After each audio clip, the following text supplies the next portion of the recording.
Good afternoon, everybody. It's great to have you here this afternoon again on another episode of Web3 Masterminds hosted by Cryptopolitan and Forward Protocol. And really excited to have Vitalii from Vidma here. Hi, Vitalii. Hi, Mitch. Thanks for having me on the talk show. It's a pleasure. Yeah, it's great, really great to have you here. I'm looking forward to chatting and learning from you as we go forward. Would be happy to. Maybe you could just tell us a little bit about your background, where you are and how you actually came into the whole blockchain environment. Yeah. Actually it was around 4 years ago, I would say, or even 3 years and a half. Like when I was on my, actual graduation period back in uni, I started to learn more about cryptosphere. It was out of random, I would say. I just, faced the article about blockchain. I got involved into it. Like I was trying to learn more as much as possible, I would say, in order to understand the technology and what is this about. Because basically, I believe that it will be the future of financials, to be the future of technology. So it was just out of curiosity. Like I haven't expected that I will end up where I am right now, and that I will contribute to overall I would say security of the industry. So basically like 3.5 years ago, I started to learn about it. I met Ian, who's our CEO at Applicator, the consortium of companies. We chatted for some time, and then I applied for a position of sales manager. And it basically how it started. Like I worked in that position for slightly less than 1 year approximately. Like that was the perfect time because when you're working at the sales spot, you're constantly researching and communicating with different people, right? And you're gaining more experience even by just chatting with people. And basically you are learning about new projects that are coming up, staying up, in the line. And basically that was wonderful. Right after I started the new position as project manager in the same company, that was something new because I dived deeper into the technology itself, like how all this stuff operates. Like that was actually the first time when I realized what the security audit is, like in terms of blockchain, how the audits basically are conducted, and the overall workflow. I got fascinated about that experience, and the last position I had is basically the current one, I would say, the executive manager at Vidma. Like we have a couple of companies, so just don't be confused if I'm, operating with different names. No, that's actually fun. That's funny how you start off in the industry, maybe just out of interest, and then you find your way and you find yourself working in it and getting fascinated and drawn into a part of it where you become a specialist. And that's what you are in the audit side. So let's maybe just pause for a while before I speak about Vidma, because I'd love to know about what you guys do as a company. And some people listening obviously don't even know what a smart contract audit is or what security is on the blockchain. Maybe we could start off with just a couple of questions and we could talk through it and you could help them understand. So let's start off with, what is a smart contract audit? Well, in simple words, what is smart contract audits? Just imagine that the code is basically a text, right? And you're writing, for example, I don't know, the term work or essay, right? You're just compiling a text on the paper. Then you're making the review of your text and you're passing it for external review, for example, to your mentor, teacher, professor, whatsoever. So basically we are those professors who are like a third party reviewer, right? Like if you're a developer, I highly assume that you test the code base. Like, for example, you're writing the code, you're writing the smart contract. Basically, like from the best practice, you must test it. Like test always a must. You're testing your code, you're checking how it operates, if no typos, no security vulnerabilities in the code, right? And then like you're creating pull requests in your repository and you're passing it to your fellow auditor. But fellow auditor is working on the same project. And here's wrong, because if you're working on the same project, you're looking from the same perspective, right? Like you are working on it for quite a long time. And most likely it will happen that you will miss something. Like it's just a human error. Yeah. Like Yeah, it's exactly right. You get sort of jaded to what's happening. You see the same thing over and over, and you just don't see the wood for the trees. Yeah, exactly. Like if you're looking at the same, on the same stuff, on the same codes, like for over weeks, like definitely you'll miss something. Like that's how our brain works. It's nothing special. And if we are just getting back to my example with the term work or an essay, right? You're just passing your work to your fellow body. And for fellow body, he's checking something, he's giving his feedback, but overall, you'll get always positive feedback. Like you'll merge the code, he'll give the approval. Like you're my body, your code is always the best, everything's secure, everything's perfect. You're just a writer, right? But if you're passing this essay for a third party, like who will be, in our case, for example, professor. So the professor is reading from the different aspect, right? From different perspective. And he can give you more, I would say, more fair feedback, right? Because he's not like deeply involved in your project. He's just looking at it on the high level first, then he's going deeper. And that's exactly when you are revealing, I would say, plenty of mistakes and underwater stones, like when you're just being a third party. And one more point, like what is smart contract audit? Basically, that's the certification that your code base is safe and people can use it. Like whoever you are, the investor, stakeholder, just a simple user, or even the development team or project manager who is heading towards the huge release of the MVP or like whatever launch it is. So basically, it's kind of certification of truth, of correctness, and of security. Like I would say 3 piles as such. That's well explained. Obviously, what you're trying to prevent long-term is malicious individuals that are looking for patterns and flaws that they can exploit. So the first part of the audit, I might imagine, is you do the audit and you say that it's passed. And some of that would be manual with a dev going through it, and others might be automated. So, and then like going forward, does that contract need to be audited again? Is it something that would happen continually? Like we always insist of having the final version of the code. Like the reason for that, just imagine that you passed the audit, everything was fine, right? But then your product owner says that we need badly this feature and you need to update your contract, like before you release. Basically, that's possible. You can always modify the code, right? You just made the new tests and you upload it to the mainnet. Like basically, you push the code to the mainnet. But at the end of the day, it may face the issue that even if you're changing like a couple of functions, even if your changes are quite small, those changes can basically break the logic of the code, or they can just breach the securities. So that's why like we always insist of having the final code that will be frozen, like untouchable, and only after like we will do the smart contract audit. But that's not the case. Like sometimes it's happening that a couple of our partners, for example, they have plenty of developers in house and they have in constant development. Like they are jumping from one feature of the product right to another, and like they are producing quite a lot. Like they have a huge stuff account, right? And they are just moving towards like in the very high pace. And what like in what case, how we are working in such case, basically, like we are doing an audit after audit, but for a specific commit. For example, like they are doing the development of the new feature, but this feature is ready. They put it on the shelf and this feature is basically waiting for the release. They are passing these contracts with the dependencies, of course, to us. Like we are checking this very commit. We are giving our feedback. We're giving the list of issues found. They are rechecking it. They are fixing it. And basically that's ready to go.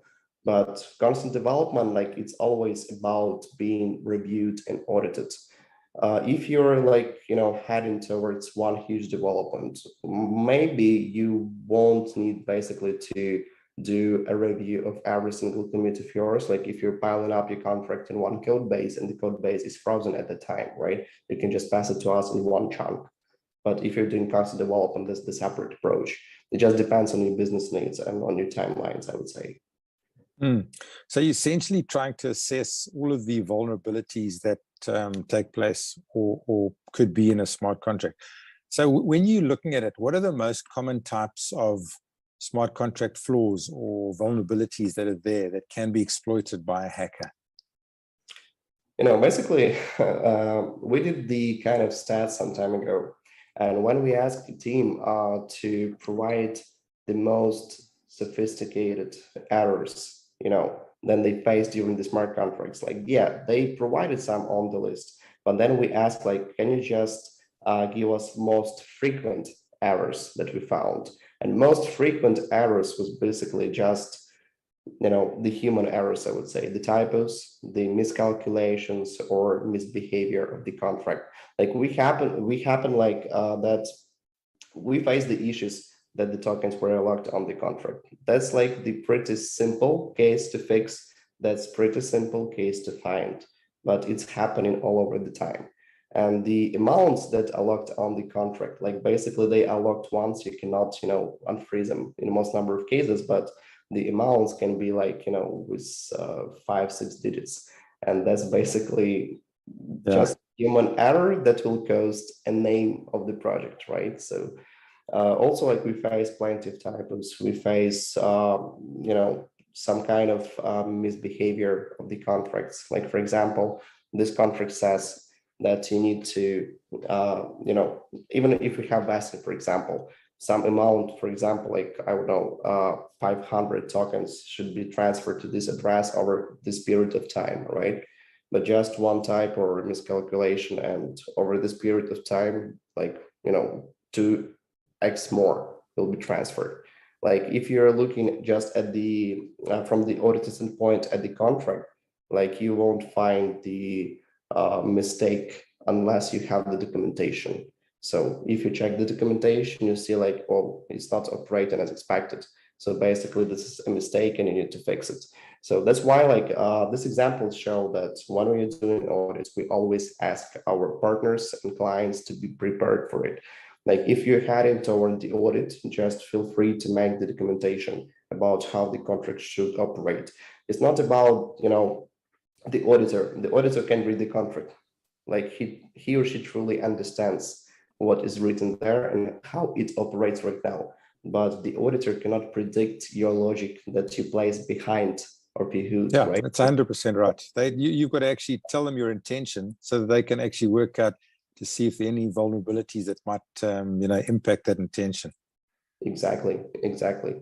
And this happens quite a lot, to be honest. Like, just simple miscalculations that will cost quite a lot, or misoperational activities that the tokens are transferred not to the right address, or plenty of other cases. So interesting. Okay. And Vitaliis, how long would an audit take? How long does it take to actually do an audit? It depends. Like, if we're speaking about just a token, for example, just imagine that you're passing the ERC20 token for us, right? For the review. It will take up to 2 days top, like from 1 day or 2 days top. If you're reviewing the whole code base that consists of, for example, 50 contracts with 4,000 lines in total, it may take up to 1.5 months. So the best case, if you're heading towards the release, just evaluate your code base first and just check, like, if you're technical, you definitely understand, like, in rough terms, if it will be just a 1-day review, right, or 1 month review. So just tell your project owner, project manager, like, the realistic timelines in order to prepare, because we faced the plenty of cases when somebody came to us and tell, like, here's like 5-6 contracts, but we need the audit for 2 days. 2 days is definitely don't go, because you're not providing the quality in such case. So preparation, like, you need to plan ahead. That's like, just simple words, I would say, but I don't know, it's like, it's vital to keep them, like, to maintain the timelines and rules. Like, you cannot sacrifice the quality just in sake of launching at the very moment you just announced to your community, right? If you want to launch at the very moment, just plan in advance and let us know in advance that you need the smart contract audit. We'll plan the resources and we'll tell you the timeline, like, to adjust. Yeah, well, they say, planning to fail is, or failing to plan is planning to fail. So you need to plan and give the auditors enough time to go through a proper audit to give you the most security. Exactly. So when you're actually looking at a smart contract and how you implement it, what are the steps that you would go through? The actual process to audit a contract like that. Like we're speaking about the workflow as such, right? Like what is the correct? workflow? Yeah. What is the workflow? Yeah, like basically, if we're speaking about the workflow, we can actually divide it into four main phases, I would say. Two phases are non-technical and two phases that left are technical. The first actually phase is the research. Like if you're an auditor and the audit manager passes you the new code base for review, like you definitely need to dive deeper into the project itself. Because as the auditor, you need to understand how the project operates, as we discussed previously, right? And for that, you need to check the contracts overall, their dependencies, which functions are in the contract, what type of contract that is, and like how the overall project is structured. Like what's the, if you're reading the white paper, you're given the overall highlight idea, right? And if you're imbibing this idea, like you better understand what the test cases will be when you'll be at the point of testing phase. Like you're just preparing yourself and preparing your team basically to conduct the audit for the specific type of contracts. That's the first phase, and the outcome, like, the team is fully aware of all the potential underwater stones. They do truly understand what the project is about, and they are ready to go. And the very first technical step when they are doing the audit, like while the audit is conducted, is the manual part of the audit. Like we call it manual part because obviously, like basically if you're an auditor, you're going line by line, step by step over the code base, and you're checking all the misoperations. Like if you check that the contract operates not as expected, you check the typos, you check the security vulnerabilities, potential ones. And basically you're checking everything that can be just physically cached by human eye. But we do not rely only on human eye, obviously, because we are aware of the fact of human error. Like you cannot mitigate it, like never. So basically you also need to do automated stuff, and we do the static analysis. Like we use different tools and techniques in order to reveal the rest of the issues that might potentially be missed during the manual part. It's like a double check, but it's not even a double check by another auditor, because we always have two auditors on one scope of work. But it's even, I would say, triple check, because two auditors are on the one contract, right? And also like the automatic stuff, automated tools. So I would say even triple check, if you should be honest. So after that, like, when we finish the manual part and static analysis, what we do is just basically compiling the list of issues. We always put the recommendations on how to fix it. And also we always put the severity level of the issue. We classify them from low to critical. And also we do the informational labels, for some kind of optimizations, advices, so on and so forth. So informational, low, medium, high, and critical. That's basically the classification of ours. And after that, like, we are just passing the nice report to our partners, and they are having the possibility to fix it. Once the actual issue is fixed, like they are passing the new commit to us, we are reviewing the commit once again and checking if the issue was fixed indeed. Sometimes it happens that, fixing one issue causes another issue. So a lot of the time, eh? Like, we are not out of the loop, the same process, like we are checking it, we are adding it, the partner is fixing and giving us the new commit.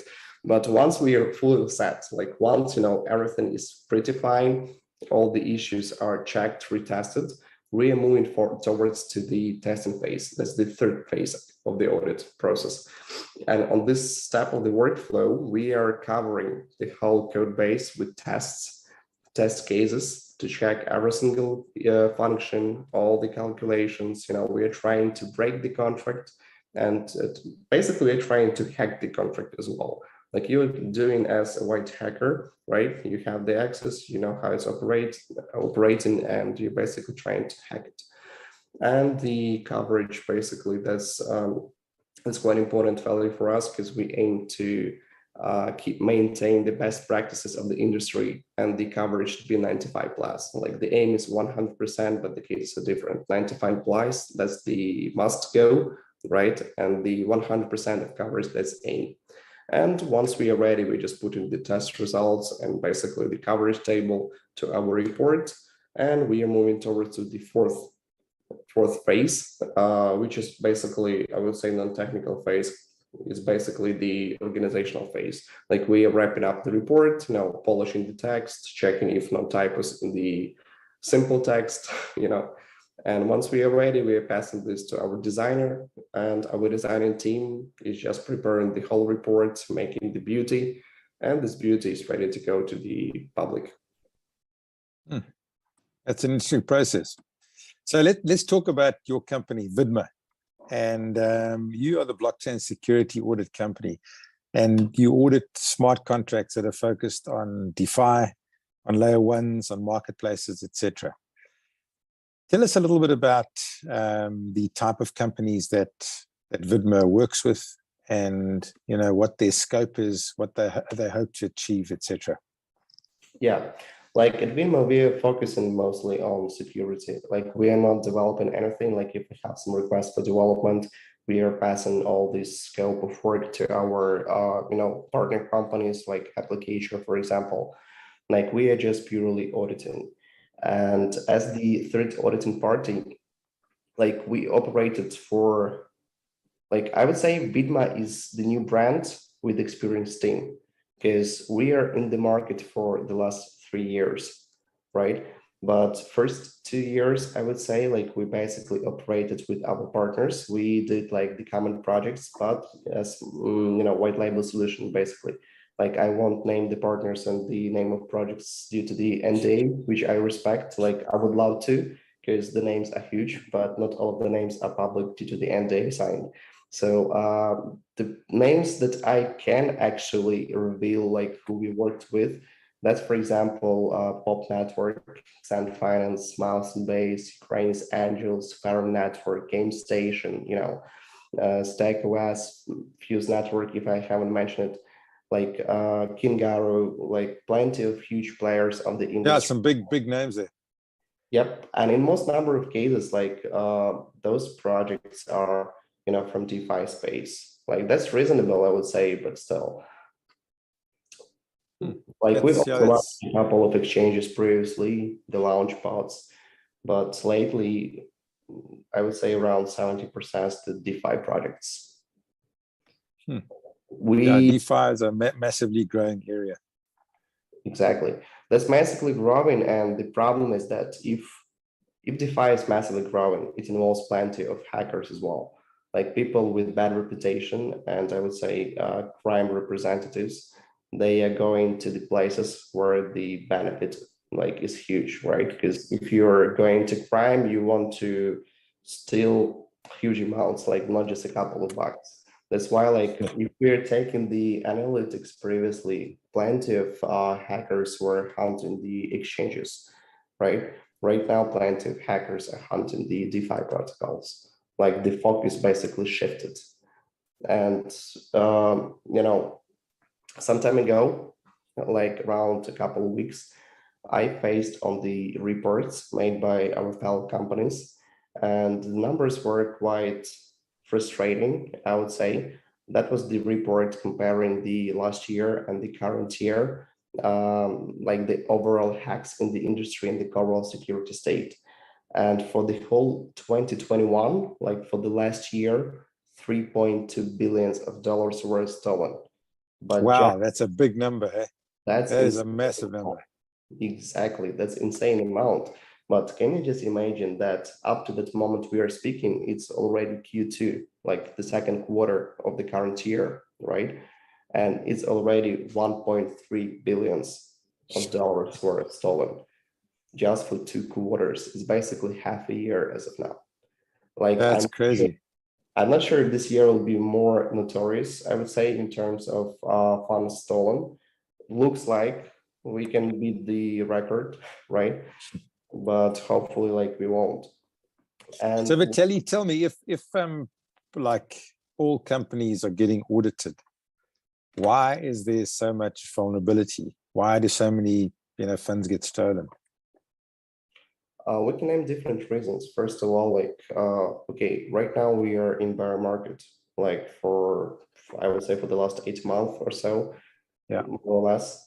But previously, when we were in the bull market, plenty of companies who just hopped in the industry, they are trying to make the product as soon as possible in the shortest timeline. And if you're developing in rush, that's not the best experience for the developers. Like you're always under stress, and basically that's why you're making more mistakes. That's the first reason. Second reason, we are just out of bull market, and plenty of funds basically were available for the hackers. Not available, but plenty of funds, I would say, were on the plate for a hacker. They were trying to take it, right? Yeah. So that's the second reason why. And third reason, even despite of the notorious numbers, like crypto sphere is getting more mature, I would say. Like over the last couple of years, you can definitely face it. Like we are becoming more mature as the industry, but still, like I can say that we are not putting the enough emphasis on the security. Like we still face the simple mistakes, because the founders of the projects, for example, they are neglecting the audits, the penetration testing, the security. Like you can have the high paid developers with large, paychecks, but the human factor is always taking place. Like we all are humans. Like basically you cannot replace developers by the artificial intelligence, and you cannot, replace artificial intelligence with developers. You need to basically do the combination of both. Like when you're developing, when you're just auditing as well. So putting the emphasis on security and everything will be slightly different in terms of numbers, I would say. As an example, let's take the NFT sphere. Like right now, my cousin, who is 12 years old, he already aware what NFT are, right? But basically, for example, 5-6 years ago, like the people who are out of crypto sphere, they haven't even heard about Ethereum. So people are getting more acquainted with crypto. They are getting more interest to it. And right now, like plenty of new, scammers, crime representatives, they are coming to industry. And up to that report that I was mentioning, like the financial losses current year are 660% higher than the last one, like than the last year, 600%. Incredible, eh? Insane, yeah. Yeah, it's massive growth, eh? Massive growth, like dramatic, I would say.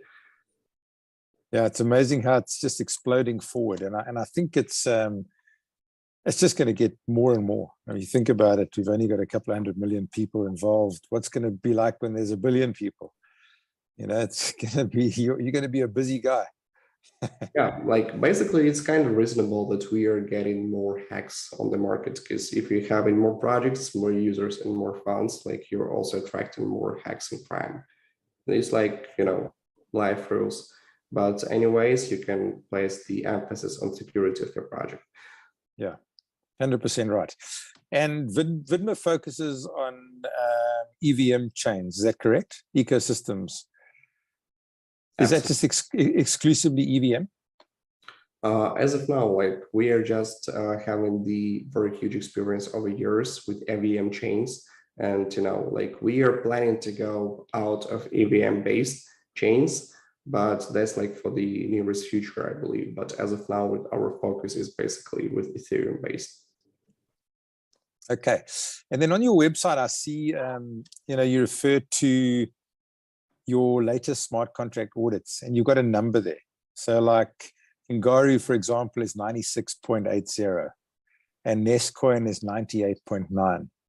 I know you mentioned that 95 was at an acceptable level, but what do projects aspire to? Because those are obviously bigger projects, and that's not 100%.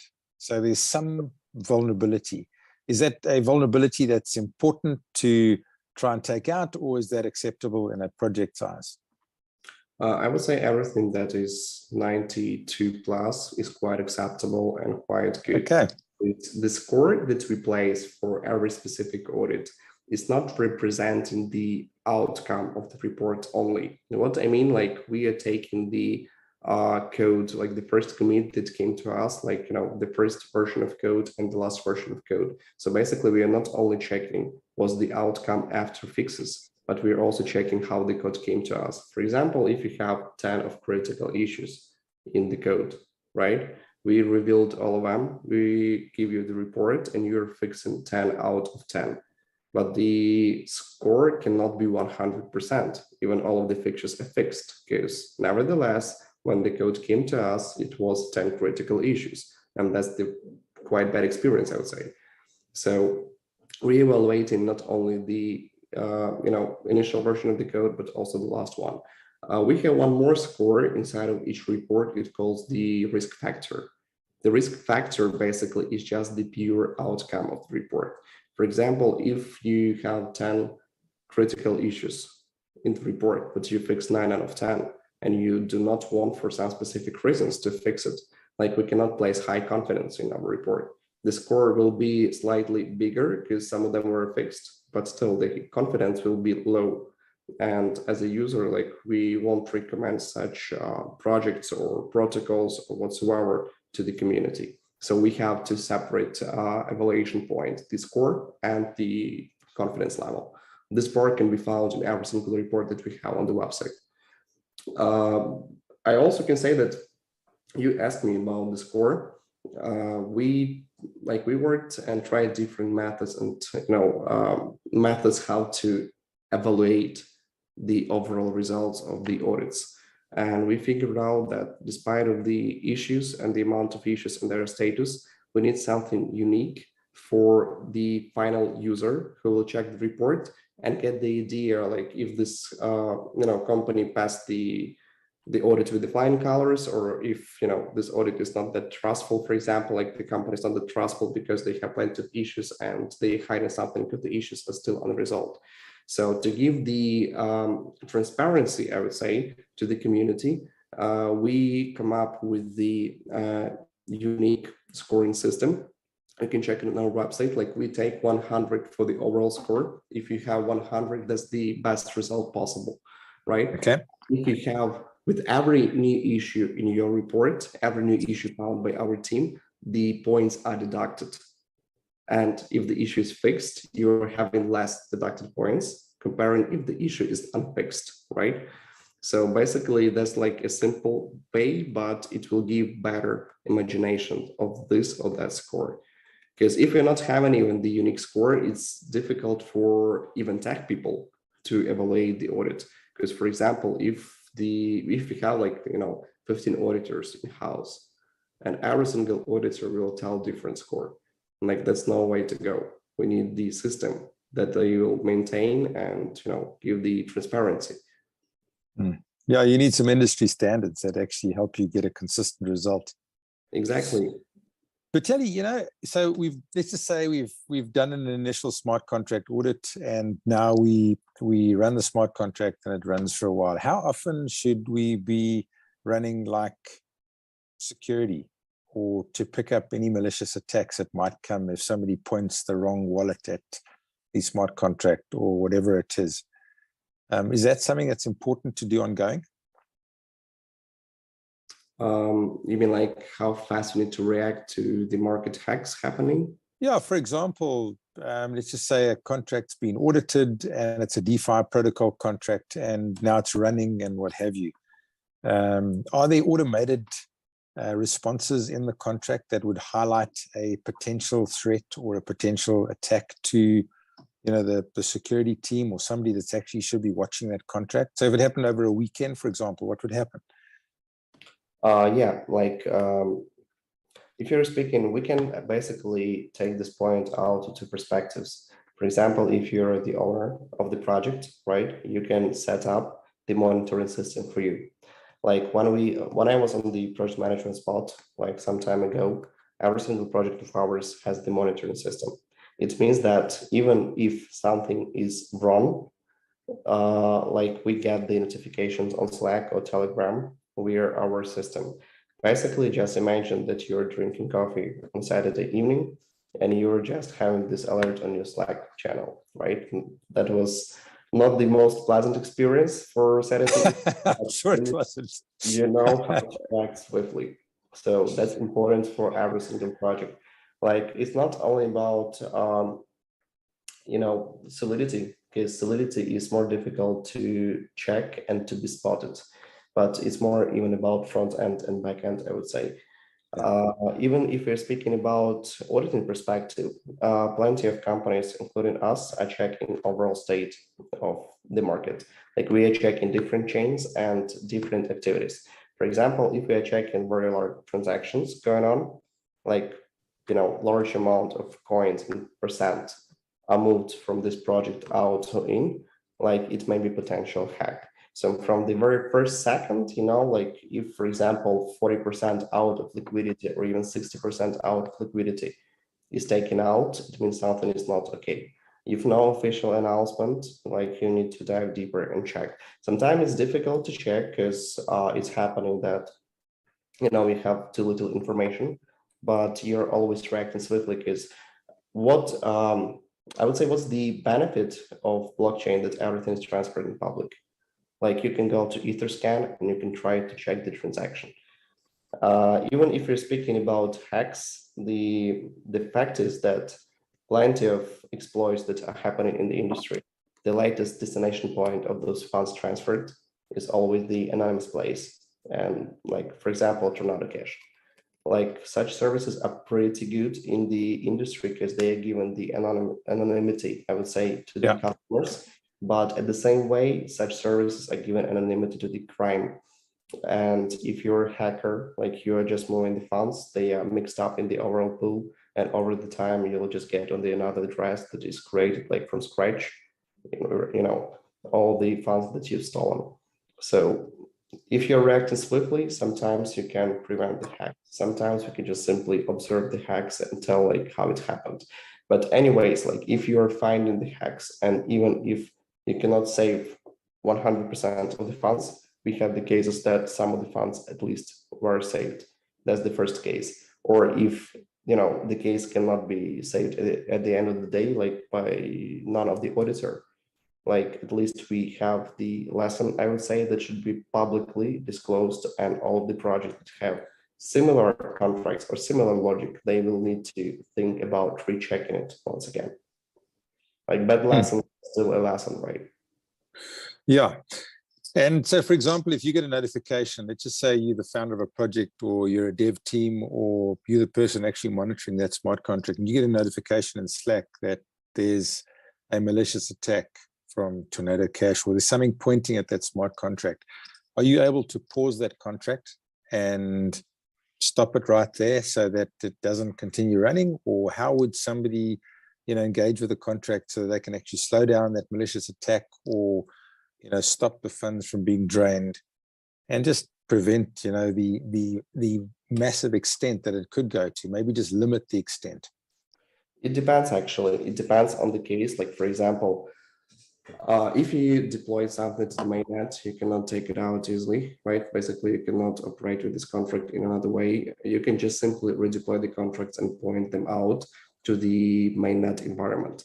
Like, if this is kind of hack that needs just a simple, liquidity out function, for example, like taking out the liquidity from the contract and placing it to the new one, and, re-linking the new contract to the environment, that may save a day. If, for example, we have the contract that the process is started and it cannot be stopped, like, there's no chances to hold it, I would say.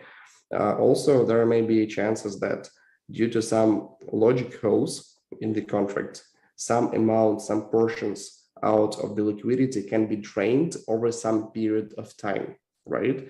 And, like, we had the case, for example, that the hacker, like, we found the case that the hacker basically could drain, like, some amount of liquidity, but, over some period of time, like today, then the same amount tomorrow, so on and so forth. So that's, like, better case for the product owners, because they can react, I would say, not swiftly, but at least they can react and save larger amount than the whole amount is stolen right away. Because if it's stolen already on somebody's wallet, you can track the wallet address. Like we also had like the queries from our partners, like something happened in my project, somebody stole my funds, here's the address. Then we are building the tree, like we automatically tracking the addresses. And if we found the links to some exchanges, for example, right, you can request the identity by the police. Like it's quite a complex procedure, and unfortunately not all countries basically have the regulatory rules, right? So in some of them it may be impossible, but in some countries you may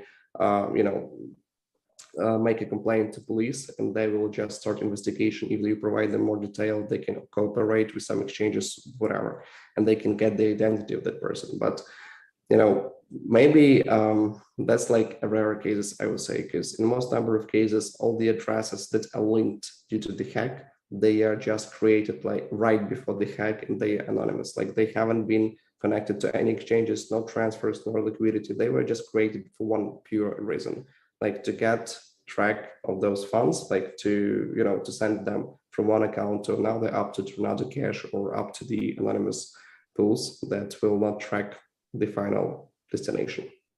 Sure. Yeah, it's there are lots of pitfalls that you have to be aware of when you're putting out a smart contract. So Vitaliii, what are the bottlenecks that you see in the industry with regards to audits that, if they were removed, would make the space safer for everybody, for the actual users and the project owners? We can just implement a simple rules for every single company, and if we all track these rules, I would say it will be quite a better and more safe place, like for all of us. These rules are quite simple. You cannot neglect the security in favor of the timelines. Like speed is good, but if you're riding a car, but if you're developing high products, like you cannot make it in a rush. And you need to always, make the third-party reviews, whoever that auditor is, but for the sake of security of your stakeholder and users, that's mandatory. Like that's first thing. Then is also doubtful question if we need the more anonymity services in the industry. From one perspective, I would say yes, because every single human being has a right for anonymity, and that's important for us, right?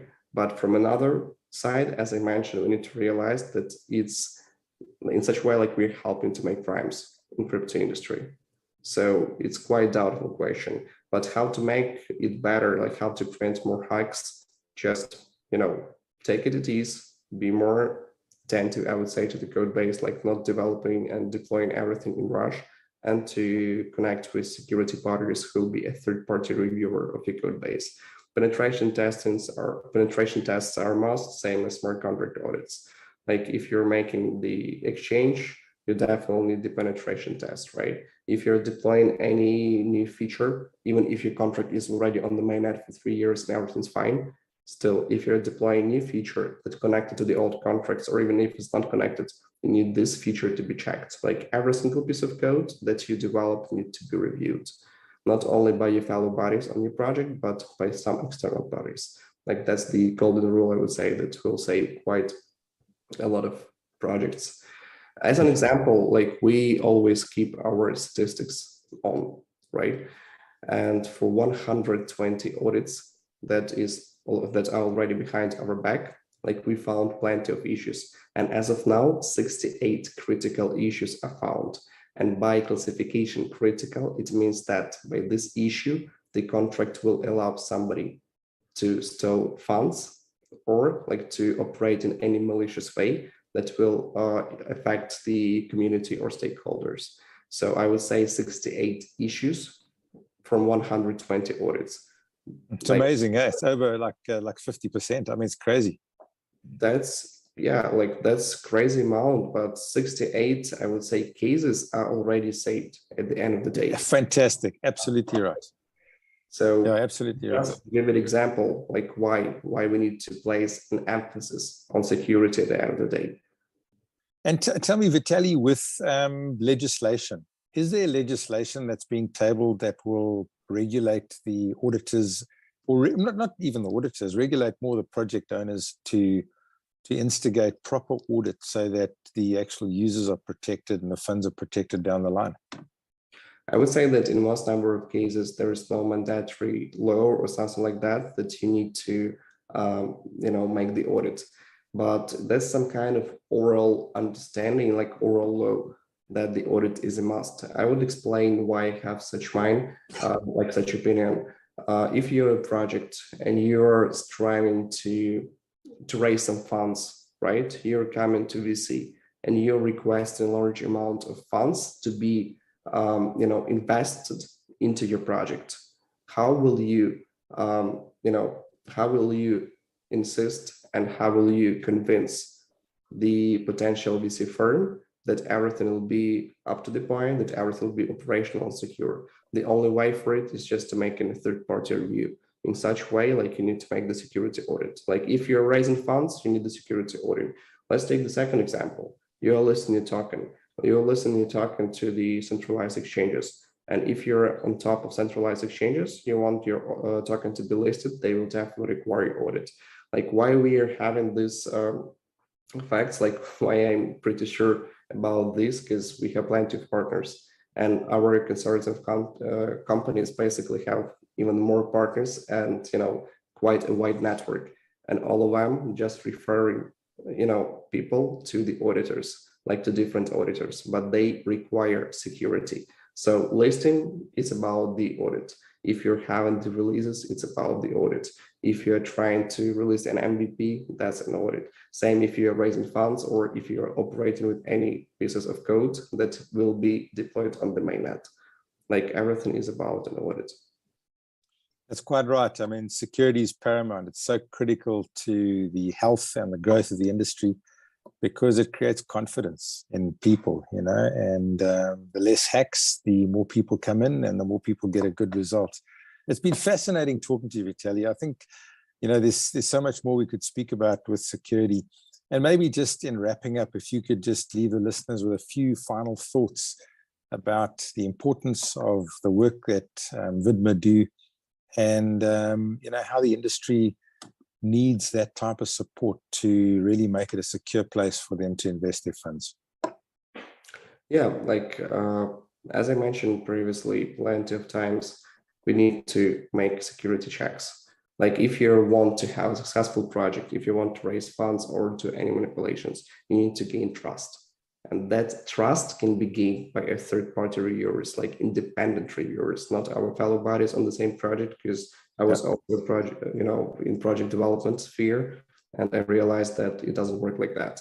Like, if I say that my fellow developer reviewed, that's cool because you guys are following the best practices, but that's not the case. Like, involve more specialists in your project from third parties, and in such way, like, you'll get the golden formula on how to make your project successful.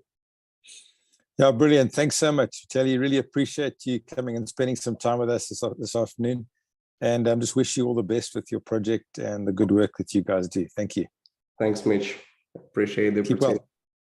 Have a good day. Cheers.